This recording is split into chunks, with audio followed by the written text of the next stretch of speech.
Welcome to Memoryscape, an immersive installation at Munson Museum in Utica, New York in 2020.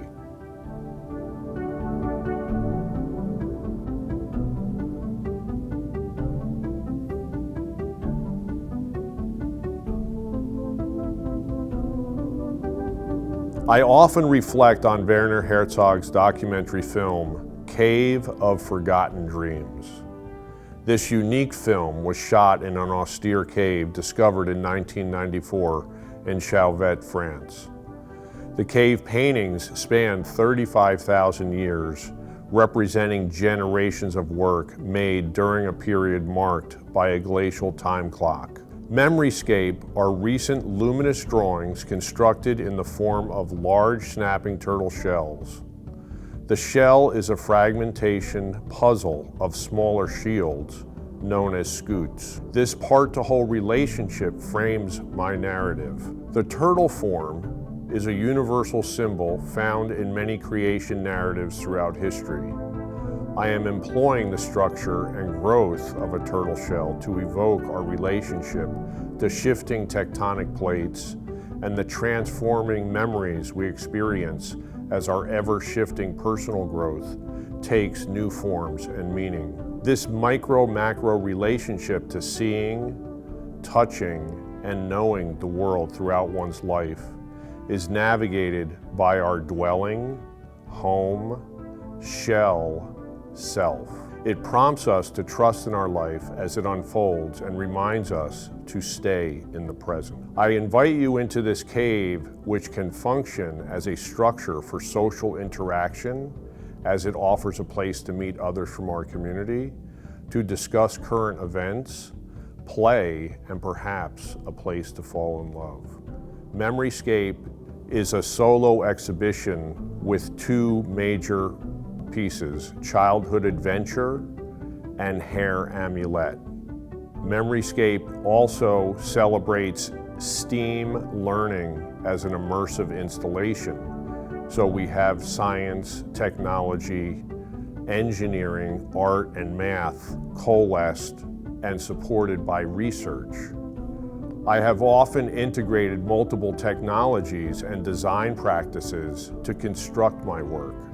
Steel, paper, industrial objects, light, and electricity play an important role and are integrated together. I wish to celebrate the STEAM reference of science, technology, engineering, art, and math as a unified, integrated whole.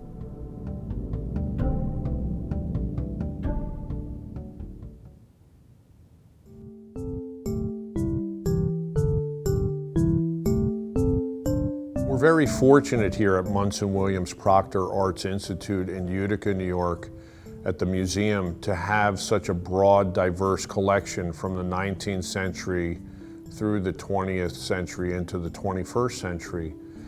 And I'm always looking at our collection, and in particular, some things that I respond to and do research with that informs this work of Memoryscape is one, the Hudson River luminous painters that we have a number in our collection, and it's very prominent and a kind of local vernacular reference from the 19th century of artists looking at the luminosity of the environment and depicting it in landscape paintings with large views of the horizon and large sky structure and different seasons and so forth. But they really were tuning into the nuances of luminosity as a kind of spiritual reference. The next piece that I find interesting that informs my work is a Tiffany lamp in our collection. And that lamp is from about 100 years ago. And it has a particular type of glass called turtle shell glass in the top part of the lamp. It almost looks like it's made out of glitter, and it does have a kind of glitter reference in it, but more important is it looks like it was molded from a turtle shell, and it was cast glass and then put into a bronze frame of a gas lamp that would be a bedside lamp. And this is a kind of lamp that somebody would have in their home and have on just briefly at night before they went to bed, and it almost gave them like a kind of otherworldly lighting effect that might, in a sense, induce dreams. And I'm interested in the technology that Tiffany employed, and also using this snapping turtle shell reference as a decorative lighting form. The final piece I want to reference is Kandinsky's painting that we have in the collection, and this is also from about 100 years ago. What's important in this painting, as I viewed it over many years coming into the Institute, is it has a very stark graphic quality to these bold black marks that divide and define the composition and give it the sense of an abstract landscape. But these dark lines are very bold and determined, and they also then fragment the composition like my snapping turtle shells. And woven into that are these diverse areas of fields of color, very rich, intense use of color, and then it disperses and fades as a gradient away from a kind of common central source. When I look at that as an artist who is using STEAM technology of science, technology, engineering, art, and math, I see Kandinsky one reference away from what I'm doing with my luminous drawings. Is I'm actually creating the same diffusion of intensity of color with these bold, dark marks to define regions and a part-to-whole relationship. And I'm doing it, though, in real time with electricity and light. Painting is a secondary material, and I'm using the light and reference as a primary material. And this is very common in 21st century art making, where artists are prone to use, say, video projections or luminous surfaces to explore space and break away from the very rigid framework that we associate with modernism.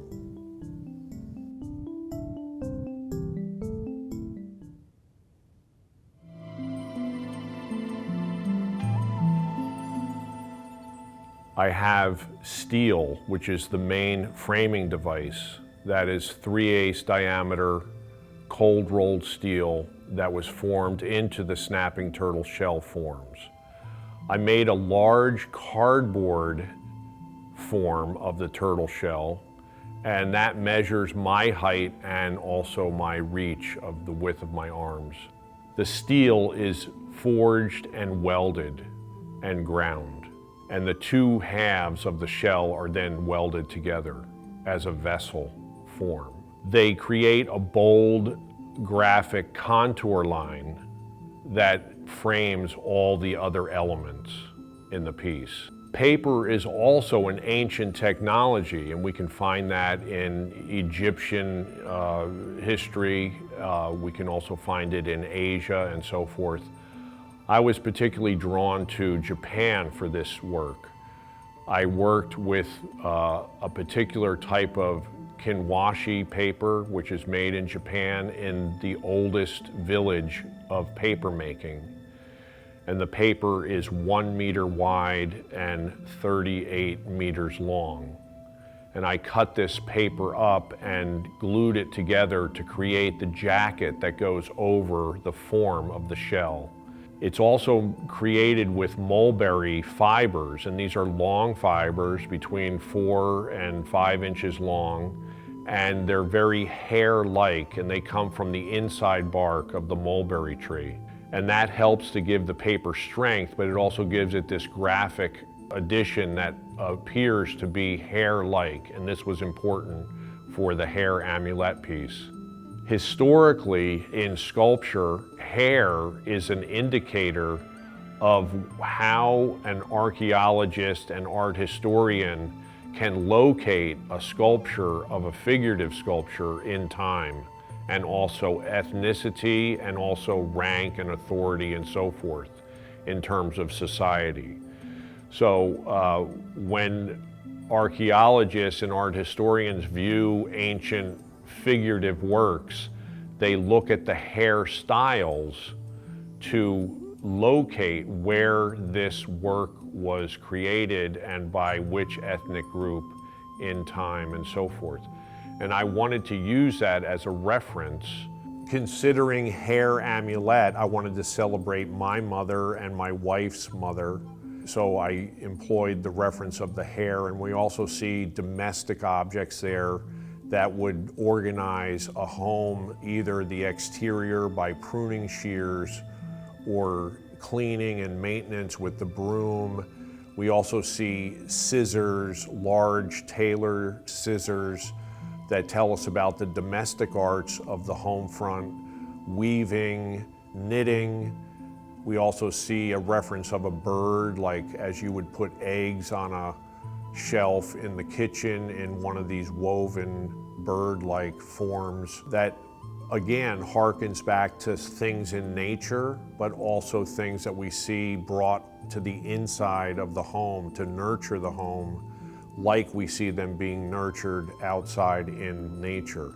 There's a sense of conflict in this piece also with the red A neon letter at the top that's very bold, and also the open forms of the sharp scissor and snips implements, which talks about a sense of uneasiness or uncertainness that both my mother and my wife's mother had in their young adulthood. They were able to overcome certain stigmas and conflicts and were always really very nurturing people.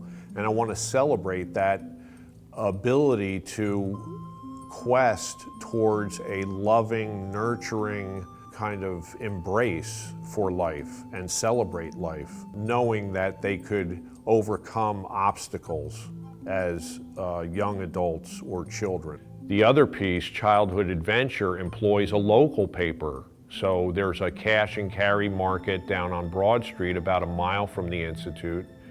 It's the oldest family-run market that's still in Utica, and it has all different types of dry goods and so forth. And this is a butcher paper, which is still commonly used in the butcher industry as well as in other industries for wrapping things and protecting them for transport. So I wanted to use a local reference of paper that people from Utica would understand. Those are the two jackets that are on the Childhood Adventure shells, and they're taped together edge to edge, and large jacket that fits over and then forms to the turtle shell itself. Considering snapping turtle shells, there's also a local reference here. The Utica Marsh, which is just north of us about 1.5 miles, is a very important transitional ecological space of nature that's been around for thousands of years. When people settled in Utica, that Utica Marsh was there as a reference, and it's full of snapping turtles. And when they put in the Erie Canal that would come up from the Hudson Valley and across New York State to Erie, Pennsylvania, through Utica, they would transport in these barges thousands of live snapping turtles down to New York City and use as ballast and food for the ships that would come and go in the ports over time. As a food product on these long voyages of a few months to a half a year maybe around the world, they would have the snapping turtle shells as oddities in different ports in foreign countries to trade and give away, and also use as utilitarian vessels on the voyage. So when I came to Utica, I was very interested in using this snapping turtle reference in my work. As a child, I grew up with many reptiles and amphibians as my pets. I grew up in central New Jersey in a suburb called Kendall Park. We lived on the edge of the suburb, and there was about 400 acres of just wild, natural forest and streams and so forth and ponds. And that's really where I grew up as a child. I would go outside and I would spend all day outside until very late at night often. And I would collect all the reptiles and amphibians there, bring them home, and either have them in terrariums in my bedroom or in my backyard in the summer. In particular, I did collect snapping turtle shells, but the thing I had the most were box turtles, eastern box turtles. And I would collect usually 20 to 30 of these, sometimes as many as 40 in a summer. And I would have them in pens in the back and feed them good. And I would take my mother's fingernail polish, the red fingernail polish, and I would write their name on the back bottom part of their shell so I could tell which ones were which, and I named them all. And at the end of the fall, I would release these dozens of turtles back into the forest in places that I knew were deep in the forest where they could be safe. And they would hibernate, and then the following spring I would go out there early and start looking for them and pick them up again, and they would still have my name on there that I had given them with my mother's red fingernail polish. That went on for like 8 or 9 years as I was from 7 years old up until a young teenager. And so I had this incredible relationship with the cycles of these turtles over time. And that's why you see here in the installation where I use neon text in the bottom edge of the snapping turtle shells as a kind of way to talk about that original notion of me naming something from the wild that I could have as a temporary experience with. Another facet to the STEAM learning and reference in my work is light and electricity, which go hand in hand. In ancient times, amber, which is fossilized resin, was discovered, and the Greeks actually gave it the term electron because they understood that it could hold a static electrical charge. And this was a very unique thing to be able to understand early forms of science blending with mythology and also like shaman-driven narratives of more ancient history. Electricity now in the 21st century is one of the most dominant technical forms which unites all of our high-tech and low-tech instruments that we use. I often use neon in my work, and this is one of the oldest technical light forms. It's older than the incandescent light bulb, and so it goes back to about 1850, 1860. We can find Geissler tubes, and these tubes were rarefied gases of the noble gases of neon, argon, xenon, krypton, helium, mined from the atmosphere and put into these unique tubes and sealed off, and then hit with an electrical charge, which then illuminated the plasma discharge of light that we see. This is a fascinating reference on many levels because it tells us about the curiosity of individuals through invention and discovery on a very technical, sophisticated, scientific level. That then is put into larger production methods where now even our camera phone has a particular light associated with it that you can control. And it's no surprise that we are informed by light. All cultures historically are considered sun cultures. If we want to know about a culture and their deep meaning and association and creative creation narrative, we have to understand how does this culture understand the sun and light, and to what importance do they put on the sun and light as a reference. So this symbol of energy and spiritual connectedness to the universe is so important to see as we look at all the different cultures throughout time in art history. Nikola Tesla is important as he really invented alternating current, which is the sophisticated electricity that is in all the integrated electrical outlets and industries throughout the United States and the world. I'm interested in making an artwork that plugs into this system. When I plug my work here into the museum at Munson Williams, I'm connecting to the Eastern Grid, which is the largest man-made technology apparatus that spans the entire United States. And if we study that, we find that it's so complex, even the people who organize it and run it are still unsure how it all works in this high-tech world we're in. So I'm fascinated by that, and I enjoy the idea that my work also uses light to stay in the present tense. You are seeing the work through these luminous drawings moment to moment in the present tense as the electricity cycles through as a circulatory system to illuminate the image and the content and the atmosphere that we feel from the work. I also have in here LED lights, which is a very typical, common technology now, and I also have fluorescent lights in here with the neon. So there's 3 different types of lights throughout 3 different time periods in history, and they're all coming together to play a different role in how we see the light and the images of the objects in shadow and projection on the surface of the paper as a screen.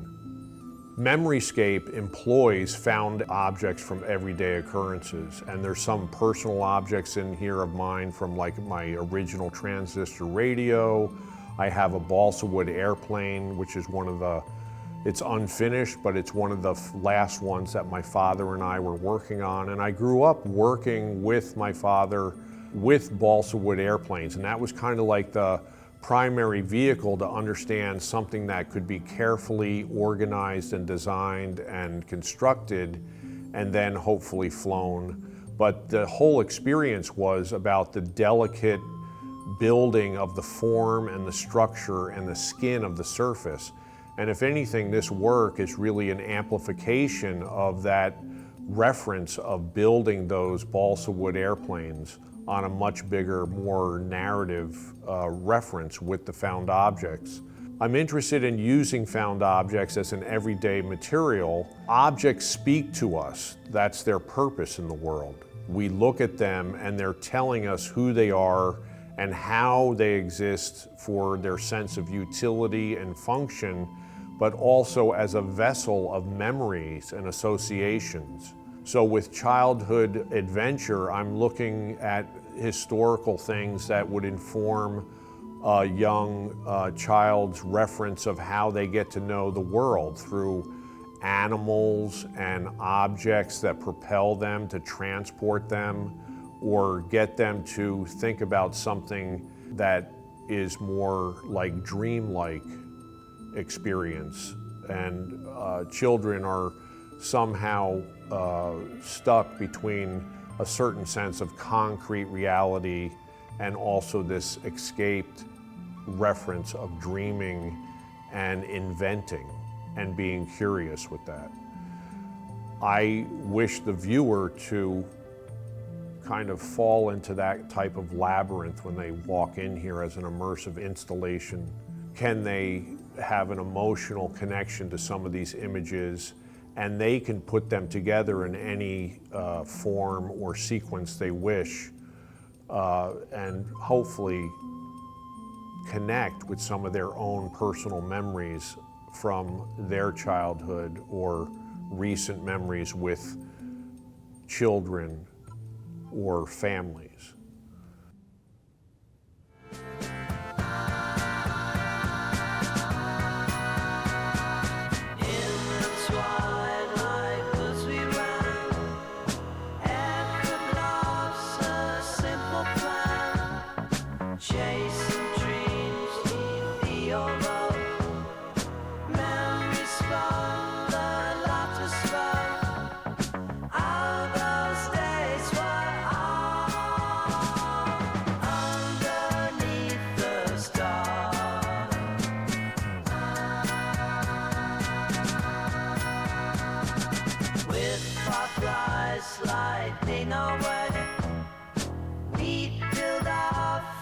it's where we play. Whisper soft like a summer breeze. Childhood magic found with these. Although we'd climb the trees. Whispers of wind, a soft sweet breeze.